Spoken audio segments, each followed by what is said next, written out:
When Moses in the Old Testament, like he goes to see Pharaoh, and he throws his staff and it turns into a snake.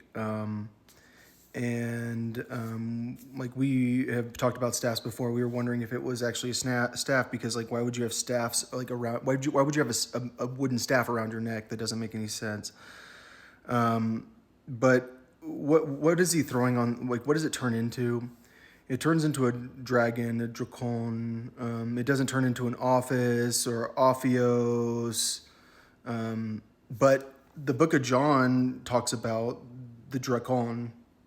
It says he upsosi sopsa ton often inte Remo, which is I guess the wilderness. So it's the often that like he lifted up a serpent apparently in the wilderness, but it's a dragon. Here we have a passage from Origin talking about the Iliad, where like all these soldiers are like attacking the city of Troy, which I've said was Jerusalem, but even if it was in Greece, like we still got to find a snake that can climb a tree apparently. So it says respecting the eagle, he says the soaring eagle in his talons bore a dragon huge of size, blood red hue, alive and breathing still, not yet subdued. So we all went, oh well, obviously like the dragon's a snake, right? Like I mean it makes perfect sense. So here we have a description of the snake, which is a dragon, because we got serpent, which is a snake. Like there are like 50 words for like serpent now. Like I found office, ophios, often, which could be variation, like plural type things, or like it can change like the way that the word's being used. But Behold a Wonder by Olympian Jove sent forth to light a snake with blood red back of aspect fearful, issuing from beneath the altars, glided to the plane tree straight. There on the topmost bough, beneath the leaves cowering, a sparrow's callow nestlings lay. So it's on the very top.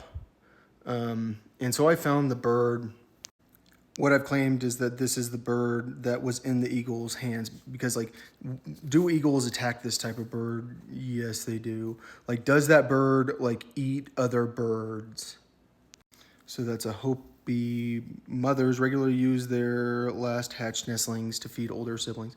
So like they'll feed other birds their own children. So clearly, like it will eat a sparrow's bird eggs. And if there's no snake in the area that can climb the tree, what is it? Like, I mean, do we just not believe the story? Like that many people were there, like it was like a big deal. Like, I think that we're like supposed to not believe anything from the Greek culture because like Socrates had a demon. Like he didn't have the Holy Spirit. Trust me, he had a demon. Like demon is a bad word.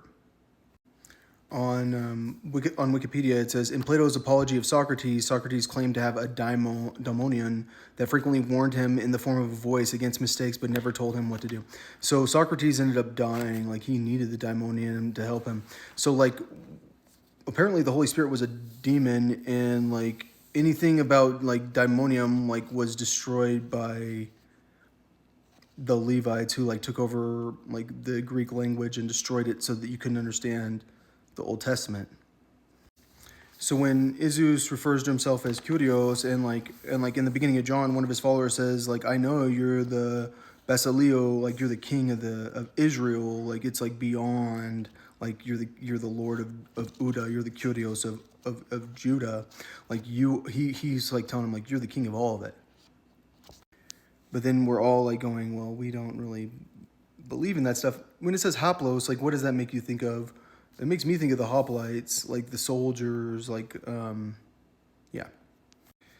The dice snake is the only snake I've found that meets the description from the Iliad, and like that's not it. Like that animal does not climb to the top of a tree. Like it's a water snake. Like we all have to think at some point, like where are the tree snakes? Like these are birds. Why? Why are they hiding it? Here it says Hode office in which is was from the mat from I know phronimos from the matos pandon of all ton erion like when we're seeing that, we're going, okay, the serpent is like the smartest, like, because when you think of Phronimos, like that's definitely like smart, like that's wise, like so here, instead of like going, it's the most Phronimos, he's going like, actually, it's the most crafty of all the brutes, the Aryans. And like, all I'm saying is like, it really does feel like the raven is the smartest of all the Aryans, like of all the birds. And like, why are they hiding the raven stuff? It's because like it's a sign of Apollo. Like it's a bad luck thing. Like ravens are a sign of death, right? I guess the raven is like a messenger of the gods, of the god Apollo. And like here you see Ophe, like it, like I said, like it, that word changes so much, like, and I think it has to do with like the situation in which the off is in. I wanted to show you something real quick. So when it says izon or izon, like like, do I think it's pretty easy to make it zon, which would, it can be zen, zan. Like my name's Alex Zan. I go by Zan all the time. And when it's Zun, is that Zen, like Zeus, like, and then you start seeing like why he would be like Zeus and then Zen, because of the way that the word is moved around, because it can be Izu also, which might be Izah.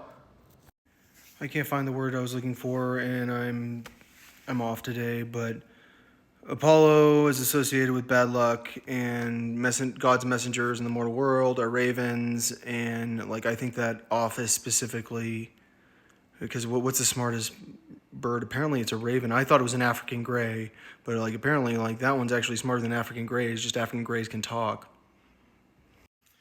The final thing I'd like to note is right here, it's using, when he talks to the Pharisees, when Isus talks to the Pharisees, he calls them patros. He says like, ek patros tu diabolu este. Like when he says that, like he's saying like your father, like you got the devil from your father. Like he's like literally like talking crap about like their bloodlines. So I've seen diabolos translated as demons, and like I think that like a lot of people, like when they're reading the Bible, they always know it's a demon, like it's talking about a demon, but it's talking about diabolos, which I think is like a derogatory term, like which wasn't Satan back then. Like Satan is someone from Job that kills like your entire family. Diabolos like sounds like it's a different term, but clearly like he's like saying like your like bloodline is the devil, like to the Pharisees who are the Levites. And like, what do we know about Isus according to Hebrews, the book of Hebrews? He's from the order of Melchizedek. Yeah, like, you know who else is from the order of Melchizedek apparently? Eusebius. So we got a bad definition of the word psalm from Eusebius, right? It said it was salah, which is like to pray in Arabic. And we didn't know why, but clearly it's the order of Melchizedek. And like the order of Melchizedek, they were the scribes, right? Like they were the priests of Aaron. Like they had the ability to write, and like they were who Isus was at war with. But then like in the New Testament, it says you're a priest forever according to the order of Melchizedek. According, like that's what it says about Isus. I want to end with something good. So I want to talk about eklethe, which like invited is what it means apparently, but we all, at least some of us, know ecclesia, which is the church, the called out ones. So like I think that like when you're part of the church, like it's like you're the invited. Also, you have to be invited to be called out, and like I think that like people that are confused and like have the wrong religion and that like hear me talk to them and go like, I have been telling everyone I have the Holy Spirit and like I have the gift of prophecy or I have the gift of this, and like I feel like I know I don't now. And like what I'll tell you is like you can still be invited, like you can still be a part of like what I'm doing.